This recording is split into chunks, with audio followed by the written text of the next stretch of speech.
First of all, because people are saying they didn't like they don't like triple headers, don't like double headers, don't like anything. No one likes anything. I mean, I thought it was a good day overall, but do you think the women's final is big enough now at this minute to be a standalone event, or does it work better as part of a triple header where you may get people drifting in for the second game and get exposed to the product, so to speak? Double-edged, isn't it? Because you're looking at over 4,000 for the grand final, which is end of season kind of stuff, so maybe slightly bigger than maybe what the Challenge Cup at this time of year would have been. I like a triple header. I think the occasion makes it. I think, like you say, like there's people that haven't seen women's rugby league before that have got something to come in for a bit early for. It gives a bit of a build up to the next couple of games. I like it.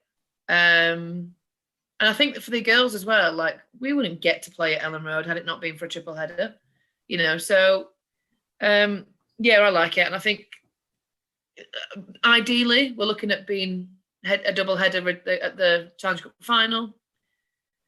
You know, and that would be the ultimate, but we're still building. And I think, you know, there's some record numbers both at the stadium and both on BBC. So we're getting there. We're getting there. But for now, I quite like it. I mean, I like it. It definitely works. I mean, I was chatting to Chris Radlinski before the women's game kicked off, who was very, very keen to see what was happening, which is great. And he was saying, because of the configuration of the stadium, matches 1 and 3 had the main dressing rooms. So the women's game had the main changing facilities at the stadium. And Wigan and St Helens, who arguably was the biggest men's game ranked between those two matches, that's changing the porter cabins outside, which he was saying just shows you how far the women's game has come. I have here the programme from yesterday. And the front cover of the match day programme is the women's game. It's not the two men's semi-finals. And 6,000 people just short of there for the women's game. Again, another record. Wouldn't have happened if you hadn't had those men's games. It's cleverly scheduled so that St Helens fans could get there early and see both of their teams. Why does it not work? The number of people that were on Twitter in the days beforehand saying £25 is too expensive. And you go, well, just hang on a minute. That's a 7-hour extravaganza for 25 quid. If it's any less than that, you are demeaning all the products. It absolutely works. It didn't even matter that it wasn't full, and that occasionally it looked when fans were swapping seats that you know, you could see empty seating and terracing. The atmosphere inside the ground for all 3 games was tremendous. Yeah, it was mega. There's a fine line, isn't there? You're never going to please everybody. And for some of our girls whose families and friends just might never have seen rugby league before and just wanted to go and watch their game, maybe for me, like it's difficult to say, but £25 is quite a lot for a women's game. If you're going to get the best of the best, then you're going to get all. Yeah, then for 7 hours, it's an absolutely wicked price, isn't it? But then there's no way to manage the games, is there? Unless you have like a block where everyone goes, right, you've got to leave now or whatever. But there were some £12.50 tickets as well behind the sticks, and whether you wanted them or not, they're worth it. There were other prices, and that's my biggest worry at the minute. There's been a couple of games when I went to watch the girls play at Huddersfield Giants, and that was a double header. It would have cost me £22 to go and watch those 2 games. And okay, it's different occasion and bigger occasion, but we've got to be realistic at the minute with the pricing for the women at least. But for all 3 of them, it was great.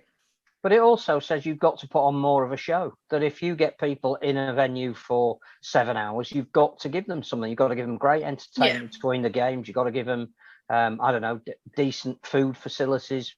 Perhaps, you know, maybe the one thing that was missing on Saturday was some kind of a fan zone, because there isn't anything to do in or around Elland Road. But as an event, and the other thing we've got to take into consideration is clearly it's a lot cheaper for the BBC to set up their cameras and show 3 games all at once.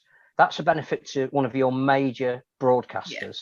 And you get the whole day on major BBC channels, which again, you wouldn't get if you split the men's semi-finals and perhaps even had the women's as a standalone event. I couldn't see a negative there. I really couldn't. You're a positive person. No, well, that's the problem.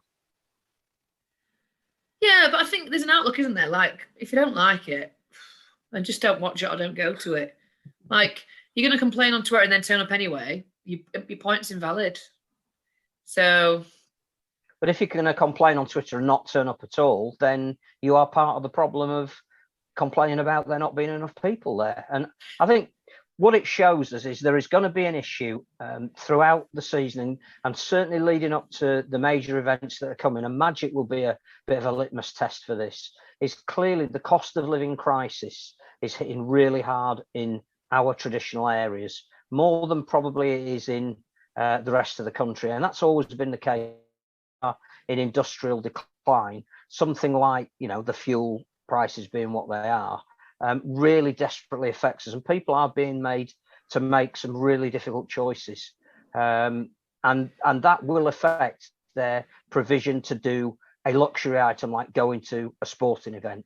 And it may well be that we're going to struggle with that now till the end of this year.